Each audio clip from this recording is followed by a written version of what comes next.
2,000 years before the birth of Christ, somewhere in the ancient Near East, a group of scribes preserved a story so dangerous that it would eventually be locked away from the world for over 1,000 years. It begins on a mountain, 200 of them, coming down, not falling, choosing. They saw the daughters of men, and they made a decision that would change the course of human history forever. The Book of Enoch calls them the Watchers, and what they did and what they taught explains mysteries that the Bible leaves deliberately unanswered. Before we talk about the fall, we need to understand what the Watchers were before they fell. In the cosmology of ancient Judaism, the cosmology reflected in texts like the Book of Enoch and the Dead Sea Scrolls, the universe was not simply divided between God and humans. There was an entire hierarchy of divine beings, ranks of celestial beings assigned to specific functions. The Watchers were among the highest. Their name tells you everything. They were assigned to watch, to observe humanity, to stand guard over the created order. In some traditions, they were also understood as the divine council, the beings before whom God deliberated, who participated in the governance of the cosmos. The Book of Enoch, chapter 6, gives us their names: Semyaza, their leader, and then the others: Azazel, Armaros, Barakiel, Kokabiel, Tamiel, Ramiel. 20 leaders, 200 total. These were not minor spirits. These were powerful, ancient, divine beings who held positions of cosmic authority, and they gave it all up. The Book of Enoch is precise about the location: Mount Hermon, a mountain that sits on the border of what is today Lebanon, Syria, and Israel, a place so significant that its very name in Hebrew relates to the concept of a curse or an oath, because that is what they did there. They swore an oath to each other. Chapter 6. And they all answered and said, "Let us all swear an oath, and all bind ourselves by mutual imprecations not to abandon this plan, but to do this thing." This was not a spontaneous fall. This was a deliberate, collective decision. They understood what they were doing.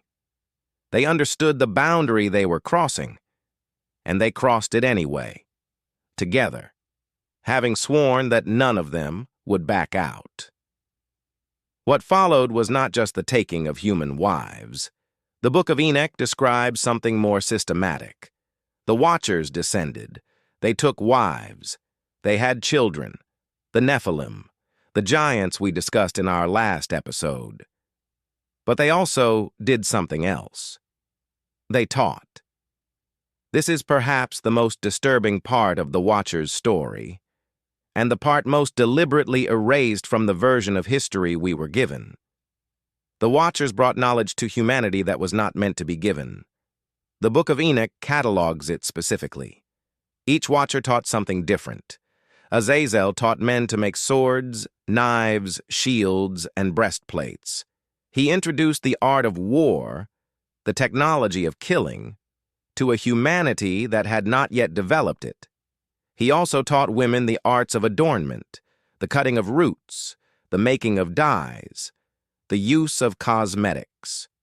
The Book of Enoch frames this, not as beauty, but as seduction, as the deliberate corruption of human desire.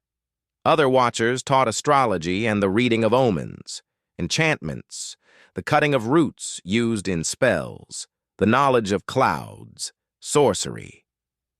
The ancient world understood something that we have forgotten. Knowledge is not neutral. Some knowledge, placed in the wrong hands at the wrong time, is inherently destructive. The Watchers did not teach humanity how to flourish. They taught humanity how to destroy itself more efficiently. And the earth, the Book of Enoch says, cried out because of the wickedness that followed. God did not ignore what was happening.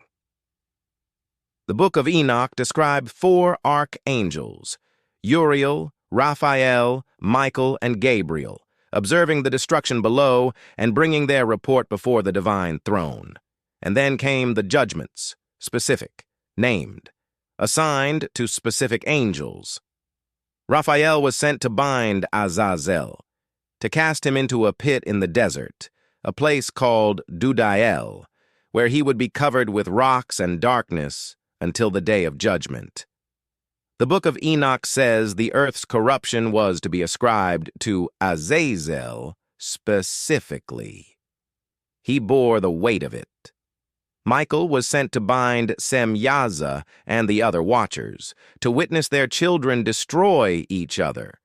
The Nephilim would be turned against one another, would watch their offspring die. And then the watchers themselves would be bound in the valleys of the earth for 70 generations. And Gabriel was sent to destroy the Nephilim entirely, to provoke war among them until they had annihilated each other. This is the complete picture. Not just a flood, a coordinated divine response to a coordinated angelic rebellion, each perpetrator assigned a specific punishment, each judgment precisely calibrated. Leviticus 16 preserves a memory of this in the ritual of Yom Kippur, the Day of Atonement.